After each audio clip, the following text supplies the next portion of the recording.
wrestling has come and gone, ladies and gentlemen, and here is my review of it. What the hell?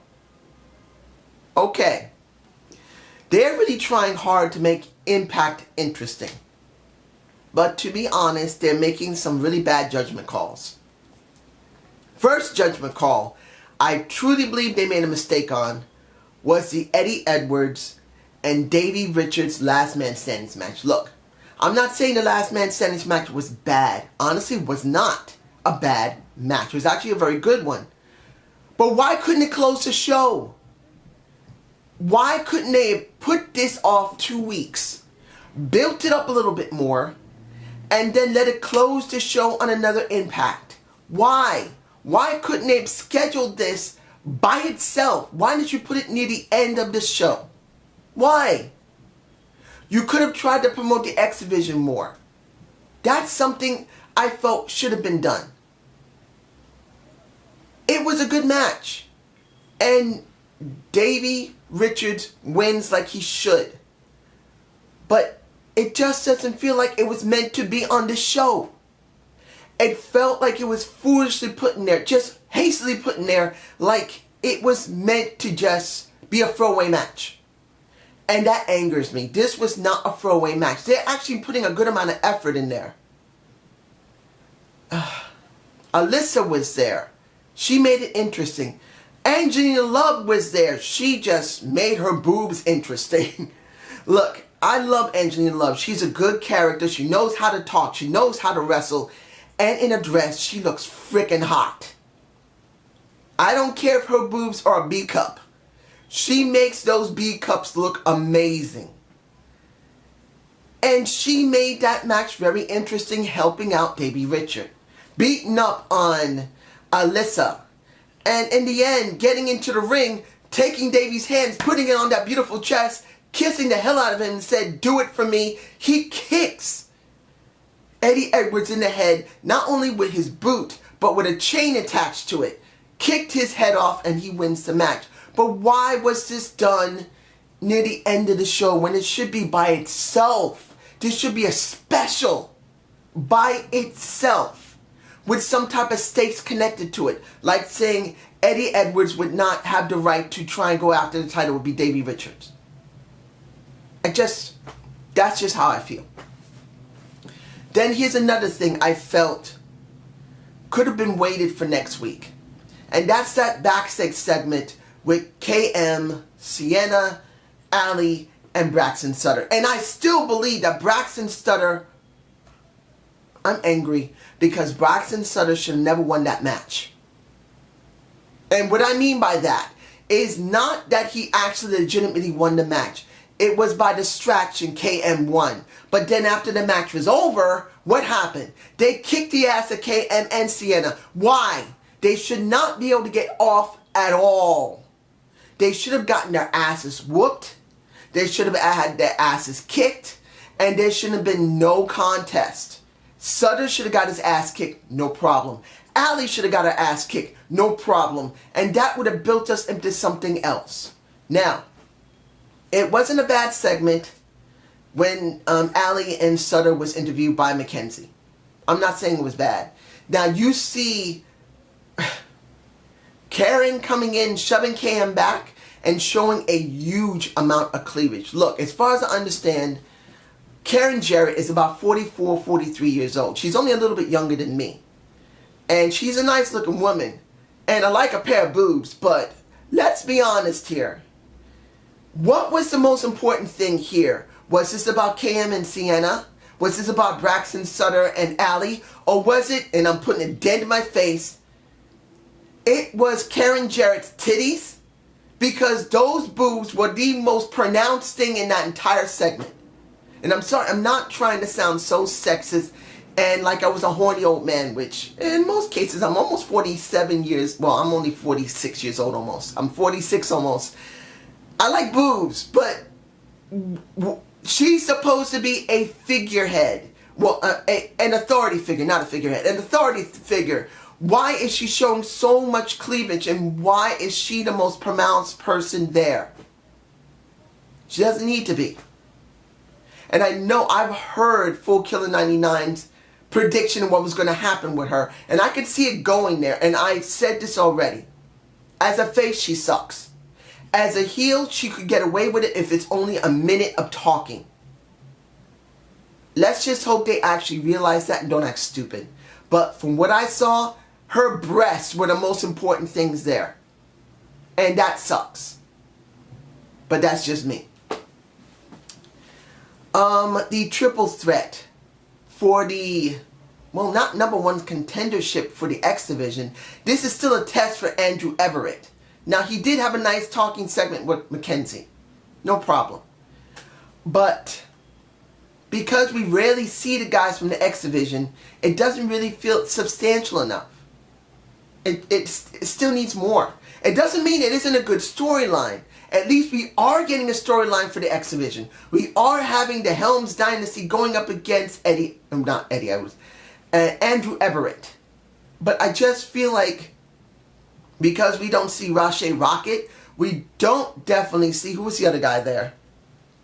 I forgot his name already. I shouldn't forget his name. I just did. For some reason, I blanked. Oh, Suicide.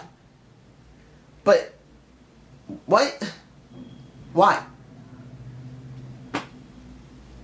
Anyway, I'm not going to talk about the Eli Drake match, the one that opened the show. There's no reason to. It was a jobber match. Just like Alberto Le Patron.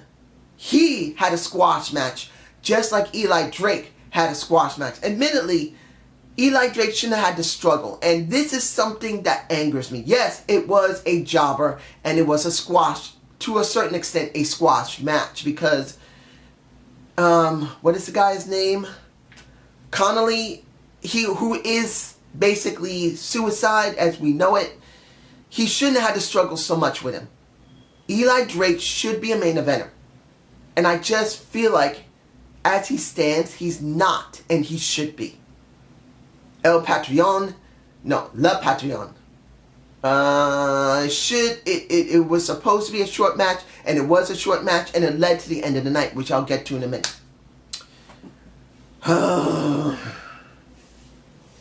The women's gauntlet match, which was basically a battle royal. Why?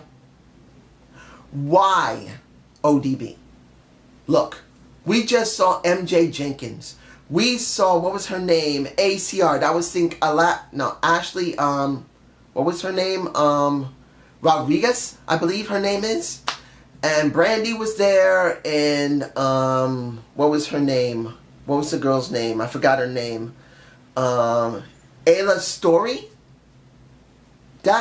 She seems to be something interesting. I see something for her eventually. It was good to see all these women. And MJ Jenkins. Or NJ Jenkins. I don't even remember her name. Only thing I know, she looks like she has potential to be a very good wrestler there. She just has something, I feel, that's well ahead of Brandy. Brandy is still too green. I just wish Brandy would just be a manager. While she's in maybe OVW, she needs more time. She's just not ready to be wrestling with women. She's just not. How much time she has? Barely 2 years? She just shows how green she is and how awkward she is. And NJ Jenkins is not awkward. You can see she looks better than her. I just wish they would just make her into, not an announcer, but just a manager for a little while. Let her continue working on getting better. Let her go to OVW, do a little work there. Let her go to Booker T's promotion in Texas for a couple of months. Let her work there with some people. Let her work with somebody.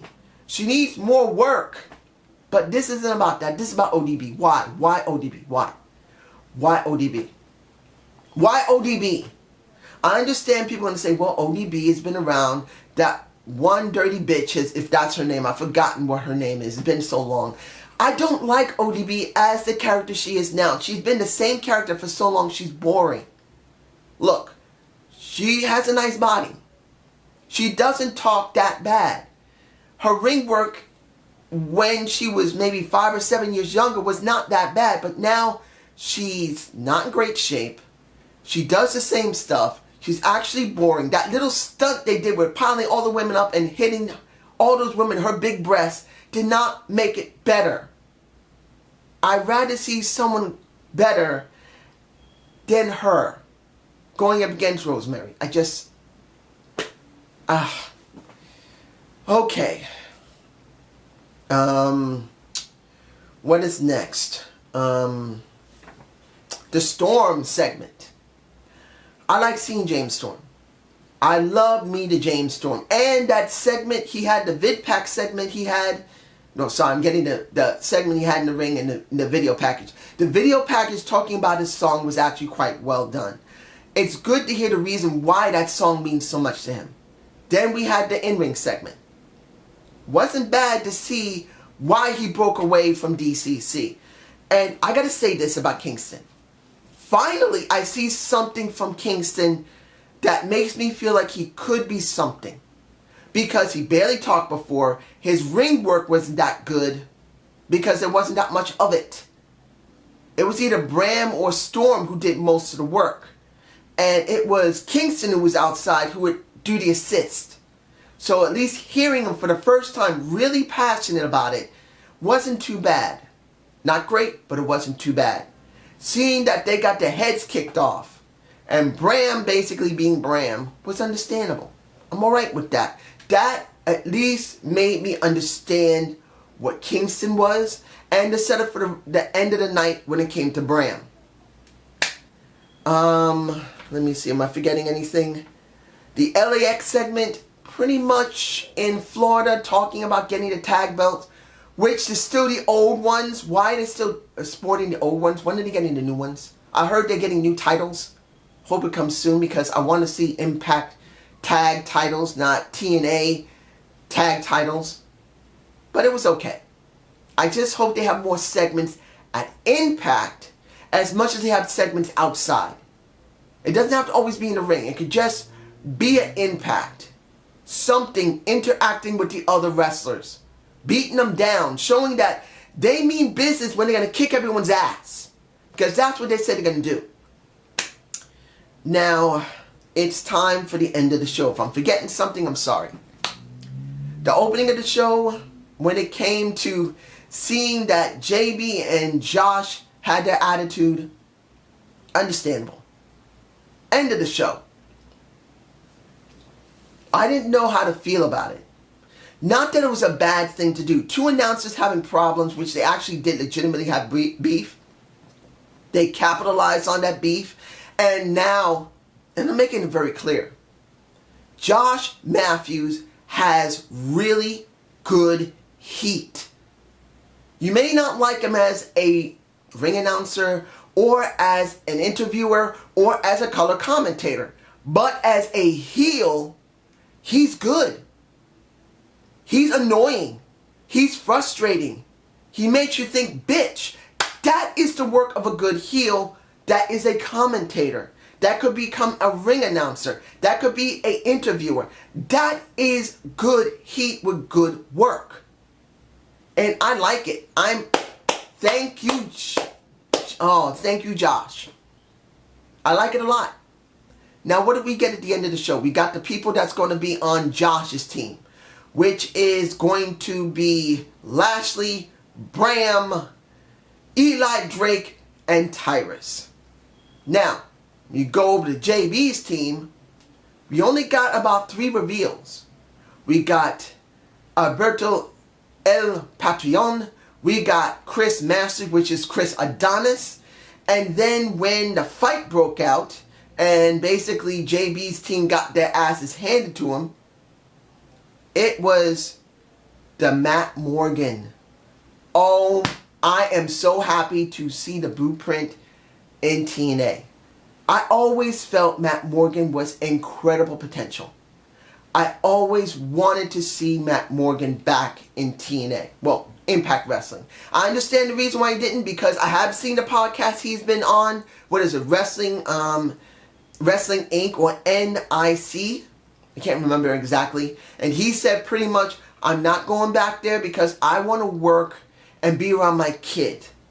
I love my child. I want to spend more time with a child. But I won't lie that something couldn't bring me back.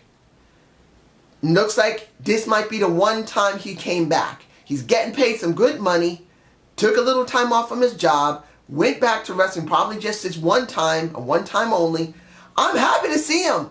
And then we get at the end of the show a guy getting out of a car and walking to grab the door. It could be one of two people. One of two.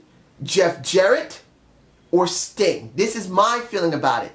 It could be Sting because of the silhouette, and you'll see it in my face. It looks like the silhouette of Sting, but it could also be Jeff Jarrett. Now, I know people have said Jeff Jarrett's not going to be wrestling anymore, but it could be Jeff. Who knows? And my feeling is there's a good possibility it will probably be Sting, but I don't know. Who knows? But this is just my point of view. I just hope you enjoy this Impact Wrestling review. Give me a comment below, and I'm sorry I have not gotten the new intro done. I'm kind of stuck. I haven't figured out what's the right music and what's the right images. When I finally can get it, I'll get it. I hope you guys understand. Have a good day. Have a good night.